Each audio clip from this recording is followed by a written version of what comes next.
అందరికీ నమస్కారం అండి.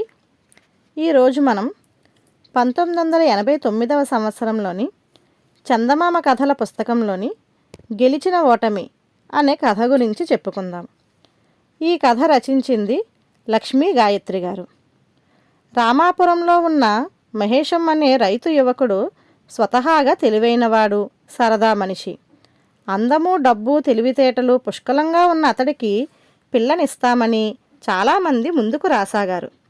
కానీ వాళ్ళనెవర్నీ చేసుకోనని మహేశం ఖచ్చితంగా చెప్పేశాడు.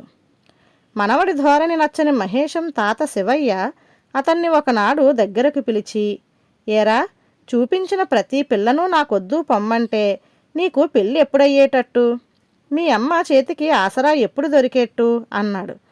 తాత మాటలకు మహేశం నవ్వి, అమ్మ చేతి కింద ఆసరా కోసమా తాత నా పెళ్లి కోసం కలవరిస్తున్నది?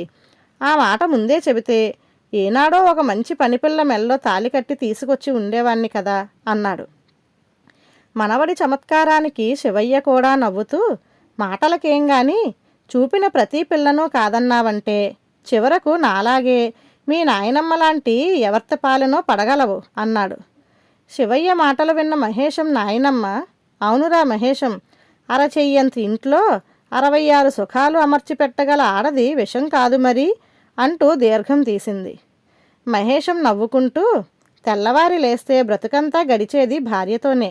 ఎంత ఇంట్లో పనిచేసేదానికైనా కాస్తో కూస్తో చురుకుదనము, తెలివితేటలు ఉండద్దా తాతయ్య? అలాంటి పిల్ల దొరికిన నాడే పెళ్ళాడతాను అన్నాడు. ఇలా ఉండగా పక్కపల్లెలో ఉంటున్న శివయ్య స్నేహితుడు రమణయ్య అనే మరొక వృద్ధుడు శివయ్యను చూడడానికి వచ్చాడు. ఇద్దరూ ఏవేవో కబుర్లు చెప్పుకోసాగారు. ఆ సమయంలో ఇంట్లో చలాకీగా తిరుగుతున్న మహేశాన్ని చూసి రమణయ్య, నీ మనవడేమిట్రా శివయ్య అని అడిగాడు.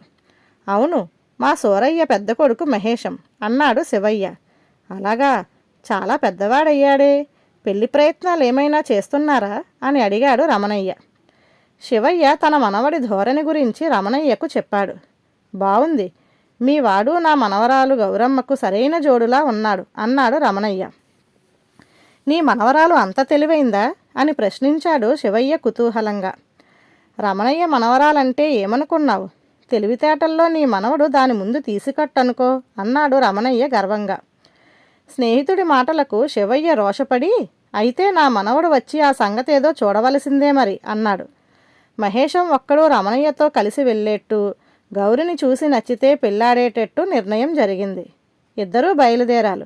ఇంట్లో అడుగు పెడుతూనే రమణయ్య ఇంటిల్లిపాదిని కేకలు పెట్టి పిలిచి, మా శివయ్య బావ మనవడు అంటూ మహేశాన్ని అందరికీ పరిచయం చేశాడు.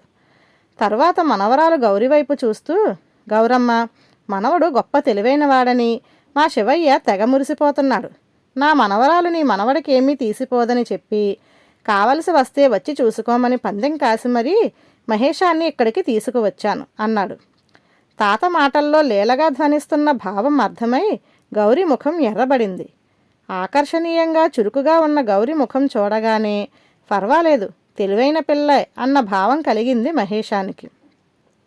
మహేశం గౌరీ వైపు చూసి చిరునవ్వుతో, నాకు చాలా దాహంగా ఉందండి, తోడకుండా పట్టకుండా మనిషికి అందని ఎత్తులో ఉండే తీయటి నీళ్లు మీ ఇంట్లో కాస్త ఇప్పిస్తారా అన్నాడు. గౌరీ చిరునవ్వుతో తల ఊపి, క్షణంలో తెస్తాను, ఉన్నది ఉన్నట్టే తాగుతారా, మనిషి చేసుకున్న వాటిల్లో తాగుతారా అని మహేశాన్ని ప్రశ్నించింది. ఉన్నది ఉన్నట్టు తాగలేను, లోటాలో తెచ్చి పెట్టండి అన్నాడు మహేశం గడుసుపిల్లే అని అనుకుంటూ. 2 నిమిషాల్లో గౌరీ లోటా నిండా కొబ్బరి నీళ్లు తీసుకొని వచ్చింది. అందరూ గౌరిని అడిగి లోటాలో ఏమున్నదో తెలుసుకొని ఆశ్చర్యపోయారు. ఇవా నువ్వు అడిగిన నీళ్లు అంటూ రమణయ్య మహేశాన్ని మెచ్చుకున్నాడు. మహేశం రమణయ్యతో, సగం చచ్చిన దానికోసం పూర్తిగా చచ్చేదాని పిల్ల సుఖంగా బ్రతికే వాళ్ళెవరో చెప్పమనండి మీ మనవరాలిని అన్నాడు. అందుకు గౌరీ నవ్వుతూ, అవన్నీ ఏమిటో చెబుతా గాని ఆ సుఖంగా బతికేవాళ్ళు మీ ఇంటికి ఎన్నాళ్ళకొకసారి వస్తారు అని ప్రశ్నించింది. వెంటనే మహేశం ముఖం వికారంగా పెట్టి, ఛీ, వాళ్ళు మా ఇంటికి అసలు రానే రారు అన్నాడు. రక్షించారు. ఇక వినండి, సగం చచ్చేది ఎర, దానికోసం వచ్చి పూర్తిగా చచ్చేది చేప. ఆ చచ్చిన చేపలను అమ్ముకొని సుఖంగా బ్రతికేవాళ్ళు బెస్తవాళ్ళు అని జవాబిచ్చింది గౌరీ. రమణయ్య తన మనవరాలి తెలివితేటలకు ఆనందపడిపోతూ మహేశాన్ని, ఇక నీ పరీక్ష అయినట్టేనా అని అడిగాడు. మహేశం, ఇంకొక ప్రశ్న ఉన్నదండి అని గౌరితో, మొదటిదాన్ని సేవిస్తేనే బ్రతుకు గడిచేది, రెండవది లేకపోతే ఊళ్ళో కలి ఎవరింటికి రాడు, మూడవది నాలుగవది లేకపోతే బ్రతకలేం, ఎక్కువైతే ఒకదానికొకటి తోడై సర్వనాశనం చేస్తాయి, ఐదోది అనంతం, ఈ ఐదు ఏమిటో చెప్పండి చూద్దాం అన్నాడు. గౌరి కనీ కనిపించని చిరునవ్వుతో తల వంచుకొని తెలియదన్నట్టుగా తల అడ్డంగా ఊపింది. మహేశం విజయగర్వంతో రమణయ్య కేసి చూస్తూ, నేను మా తాత గెలిచినట్టేనా, ఏది పందెం అన్నాడు. రమణయ్య ఏం సమాధానం చెప్పాలో తోచక తికమక పడ్డాడు. అది గమనించిన మహేశం, ఏమీ వద్దులేండి, మీ గౌరిని మా ఇంటికి కోడలుగా పంపించేయండి చాలు అన్నాడు. ఆ తరువాత నెల తిరగకుండా గౌరికి మహేశానికి పెళ్లి జరిగిపోయింది. అత్తవారింటికి వచ్చాక ఒకరోజు గౌరి భర్తతో, మీకొక సంగతి చెప్పాలి అన్నది. ఏమిటో చెప్పు అన్నాడు మహేశం. పెళ్లికి ముందు నన్ను ప్రశ్నించారే అది అంటూ గౌరి చిన్నగా నవ్వి, మీరు ప్రశ్నించిన 5 పృథివ్యప్ తేజోవాయురాకాశాలనే పంచమహాభూతాలు.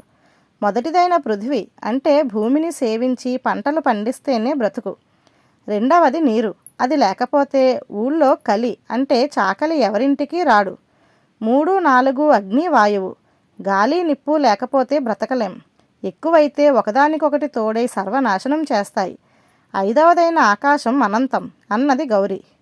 మహేశం అంతా విని తెల్లబోయి చూస్తూ, సమాధానం తెలిసి పెళ్లికి ముందే ఎందుకు చెప్పలేదు అన్నాడు. అందుకు గౌరి, మీరడిగిన మొదటి 2 ప్రశ్నలకు నేను సరైన సమాధానాలు ఇవ్వగానే మీరు ఓడిపోతున్నట్టుగా ముఖం పెట్టారు. ఆఖరి అస్త్రంతోనైనా శత్రువును లొంగదీయాలన్నంత పట్టుదలగా ఆఖరి ప్రశ్న అడిగారు. అప్పటికే నేను మీకు నచ్చానని, ఇంకా మీరు అడిగే ప్రశ్నలకు జవాబు చెప్పకపోయినా నన్ను పెళ్ళాడతారని నాకు గట్టి నమ్మకం కలిగింది. అందుకే ఆఖరి ప్రశ్నకు జవాబు చెప్పలేకపోయినట్టు నటించి విజయం మీకే దక్కేట్టు చేశాను. తమకంటే తమ భర్తలే గొప్పవాళ్ళు కావాలని కదా మా ఆడవాళ్ళు కోరుకునేది అన్నది. భార్య తెలివికి గడుసుతనానికి లోపల పొంగిపోతూనే, అయితే ఇంతకు నేను ఓడిపోయానంటావు అన్నాడు మహేశం. ఏమో, గెలిచి ఓడారో ఓడి గెలిచారో మీకే తెలియాలి అన్నది గౌరి. మహేశం తృప్తిగా నవ్వుతూ, ఓడి గెలిచాను, పరీక్షలో ఓడి నిన్ను గెలుచుకున్నాను అని అన్నాడు. ధన్యవాదాలు.